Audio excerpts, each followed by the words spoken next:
নমস্কাৰ বন্ধুসকল, মই আজি অন্য এটা ভিডিঅ' লৈ আহিছোঁ। পোনপ্ৰথমে আপোনালোকক দেখাওঁ ঘৰটো কেনেকুৱা হৈ আছে। আগত বনাইছিলোঁ, বহুত দিন হ'ল, এতিয়া আৰু আৰম্ভ কৰিছোঁ আজিৰ পৰা। এই দেখাই আছোঁ, দেখিছে তো এতিয়া প্লাষ্টাৰ কাম বাকী আছে। এতিয়া ঘৰটো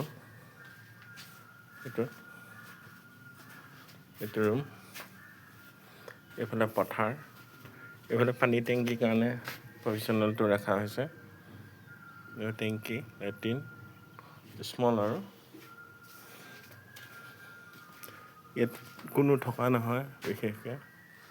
এইটো ঘৰ দেখিছে, কমপ্লিট হৈ গ'ল। মই সন্মুখৰ পৰা দেখাই আছোঁ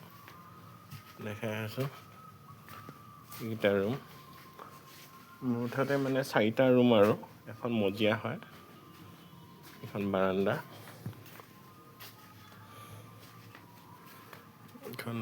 হয়। এতিয়ালৈকে মানে একো হেৰি হোৱা মানে এইটো দেখিছে,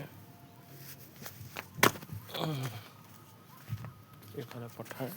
এইটো ঘৰটো সম্পূৰ্ণকৈ হৈ গ'ল আৰু এতিয়া খালি প্লাষ্টাৰ কৰিবলৈ বাকী আছে। তাৰপিছত টিংপাতটো লগালে হৈ যাব আৰু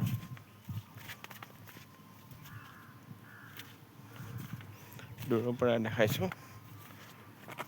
তো ঘৰটো হ'ল, পৰিৱেশটো কেনেকুৱা লাগিছে চাব। কেউফালে পথাৰ, এই দেখিছেনে? কেনেকুৱা লাগিছে জনাবচোন ঘৰটো।